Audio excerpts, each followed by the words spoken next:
right, Dread. What's up? Hey, doing good, man. How you doing? Chilling, blessings, bless up, man. Man, that's what it is, man. Well, for the people who might not know who you are, can you kind of give them a little introduction about who you are and what you do? Everybody call me Dread. I'm a bodyguard. Bodyguard stars, celebrities, high risk clients, you know what I mean, in and out of the country. I get the job done, you know what I mean? But yeah. Okay, and let's kind of take it back a little bit for everybody and kind of let them get to know you a little bit better. Where'd you grow up at, and where you from? From St. Thomas, U.S. Virgin Islands, born and raised. It's a little below Florida, right next to Puerto Rico. We neighbors. But yeah, U.S. Virgin Islands. Same place Tim Duncan from, Aliyah, Boston. You know what I mean? And what was it like for you growing up there? Um, it was rugged. You know what I mean? It was street. Coming up in the islands. As a kid, my dad, he was he's a dope boy. You know what I mean? Big time dope boy back in the islands. So a lot of, I got a lot of brothers. I got like 8 brothers, 5 sisters.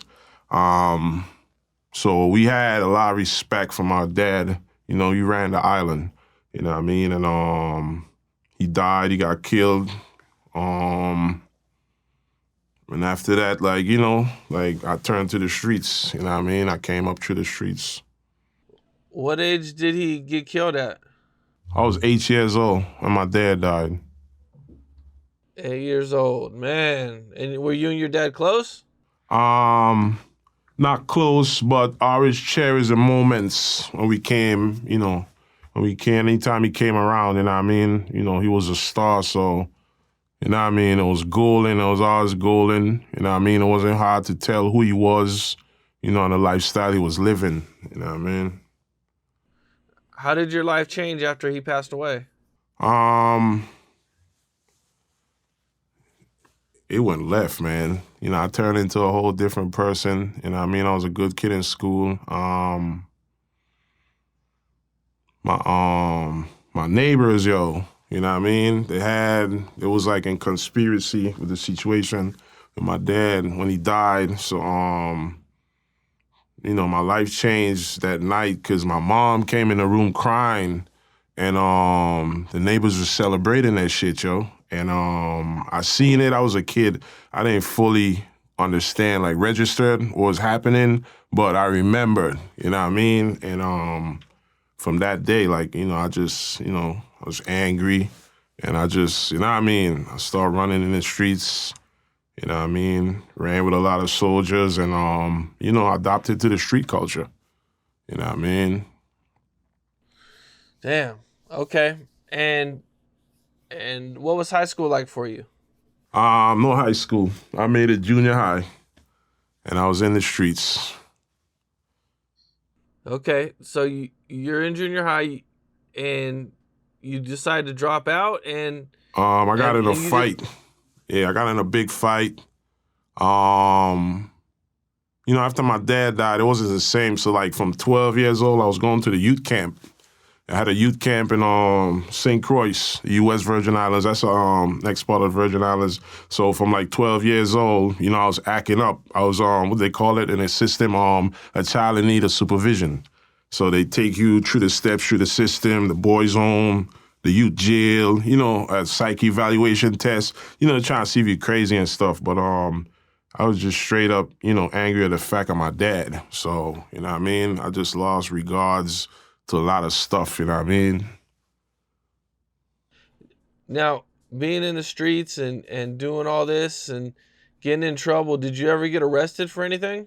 Yeah, been in and out. When I was 19, I got locked up for first-degree murder. Yeah, I got locked up for first-degree murder. I think I stayed in jail for 2 years. I got acquitted. I went to trial. I got acquitted. I came back out. What was that like, man? You're in jail 2 years. I mean, if you get convicted, you're probably doing at least 20 years, maybe life. I don't know what the laws are over there. It was crazy because my dad, right? He got killed. You know, his killing. It was crazy. Like he got killed with two other his friends. So it was the first drive-by shooting in the Virgin Islands and triple homicide. You know what I mean? So he died November 15th, 1990. And when I got locked up November 15th, 2001. So it was like, you know what I mean? It was like it was like his anniversary when he passed, when I got locked up for first degree murder. So it was weird, you know. It had me like zoned out, like, you know, what does this mean? You know what I mean? But you know, I sat tight, you know what I mean? And you know, I went to trial, I got acquitted, I came back out. Well, you beat this case, very serious case. Now, when you get out of jail, are you right back in the streets, or are you trying to go straight at this time? I was in and out. I was in between, like, you know, because when you're in jail, you experience certain shit, and not like, you know, nobody never tests my line in jail. But I'm just saying, like, you see people that say they're real or, you know, who they're supposed to be, don't play their parts. You know what I mean? So, like, being in jail is almost like being dead, but you're alive. You can't reach out, but you're watching, you know, people do, you know, flaw shit. You know what I mean? Money orders. All right, I'm coming to visit you. You don't see them. You know what I mean? Stuff like that. So, you know, stuff like that, it kind of wised me up then. You know what I mean? But I was still, you know, a part of the streets. Okay, and now at what point do you get into bodyguarding? I was always the homie. Like, when I was growing up around my peers, like I tell you, I was going to youth camp, so I always come out cut up, you know, six-pack, you know what I mean? I would look more average than a regular teenager because I'm going to the youth jail, you know what I mean? So I was always, you know, the muscle coming up as a kid, you know what I mean? I got stabbed one time, my belly, 32 staples. I survived that. I got cut artery in my belly. I think when I was 18, I got my first shot. I got shot in my leg. You know what I mean? When I came out of jail. Can you take me through one of those? Which story was the wildest story? Can you take me through it? Being shot? Yeah. In my entire time, I've been shot 11 times. The weirdest one was when I got shot 9 times. Yeah. Wow. I got shot 9 times at one time. But this is in the Virgin Islands, you know what I mean?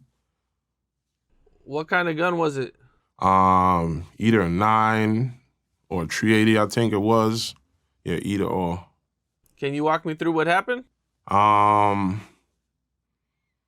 Me and this cat, we was gambling, and I throwed out dice off of a kid. You know, RP is my guy, is my boy, Sam, his sister. We throw dice off the foot. You know when you throw dice and it hits off somebody's foot, there's no dice. And I guess old boy was losing, so, you know, he picked up the money, and I was like, "There's no dice." And he was like, "It's dice." And, you know, we started getting a confrontation because there wasn't no dice. If you're not in the game, it's no dice. And, you know, we started going back and forth, and I was like, "Yo, let me get my money." And he wouldn't, you know, give up my money. So I had a pistol up the street. I went and got my pistol, came back. I drew down on him. You know, I robbed him, took everything.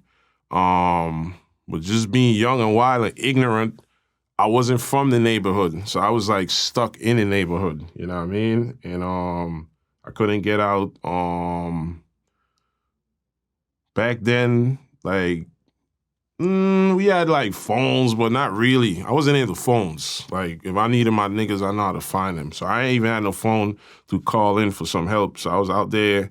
You know, old boy came back. I wasn't thinking straight, though. My one dude, rest in peace. You know, as I tell stories, a lot of my people, they rest in peace that raised me. He brought him there to negotiate, and I dropped my guards. I was acting like he ain't had a gun, and I was supposed to know that he had a gun on him. You know what I mean? So we got into talking back and forth, you know, and I was telling him, like, you know, you fucked up, and, you know, I told you give me my money, and, you know what I mean? The last time I told him I was smoking a joint, I told him, I said, "Man, you, buy a gun," you know what I mean? And when I turned my head to smoke my joint, he started to shoot me. You know what I mean? So I think I got the first 3-4 shots in my belly.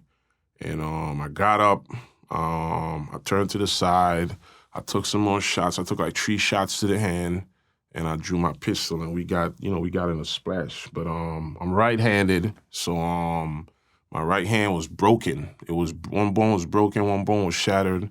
So I was firing with my left hand, and I couldn't get him because I'm not left-handed. So my hand is. You know what I mean? And at that point, when me and him is going back and forth, I was done hit up 9 times. So I was just like, not knowing where I was heading after that. So I was like, we gonna go to the gusto. You know what I mean? And it had a funny moment in it. You know what I mean? Cause when old boy see me rose up and then we was going in there, he opened his eyes wide. Cause he was in disbelief. Like, I just pumped this nigga 9 shots. Like, fuck, is he still moving? You know what I mean? So, the cops was coming. Everybody had to go different directions. My dude, rest in peace, Papa Slim, he drove me to the hospital. 9 shots, you know what I mean? I walk in there like a general, you know what I mean? He told me, I had this stuff. I gave it to him because I was like, I'm not dying with no money and chains in my pocket and stuff. So I gave my boy the stuff, and I walked in the hospital because I've been there before. Like I told you, I've been shot. So I walked up in there, held my hand, and they checked me and they took care of me. I ended up with a steel rod and like 12 screws in my hand. Same hand I used for a shield. But sometimes in life it's about sacrifices. So I'd rather my hand than my lungs or my kidney or heart, you know what I mean? So, that's how that story went. Damn. Did you go into a coma or anything, or how long were you in the hospital? Nah, I stayed in there and then I checked myself out. Because I wanted to get at homeboy, so I checked myself out of the hospital. You know what I mean? They was begging me. My mom, they cussing me, but, I wanted to do because, like, yo, I just survived 9 shots. You know what I mean? So I checked out, and I didn't stay in there long, though. You know what I mean? But I was mashed up in there. I had to train my hand back. My hand, one bone was broke, one bone was shattered. So I had 12 screws and a steel rod in my hand. So, that's when you rebuild. You know what I mean? Got to teach my hand how to flex. You know what I mean? So just being through youth camp and through struggles and pain, that's what drives me to be a bodyguard, because, like, I was always in the front line. I was always a big brother. Sometimes I was a young guy, but I fight OGs, like, because like I told you, I was going to youth camp, so I was coming out, you know what I mean, real cut up and, a lot of definition. So it was like a thing, man, to always defend, you know what I mean? Yeah, definitely, man. Man, that's 9 shots is a lot, man. Yeah.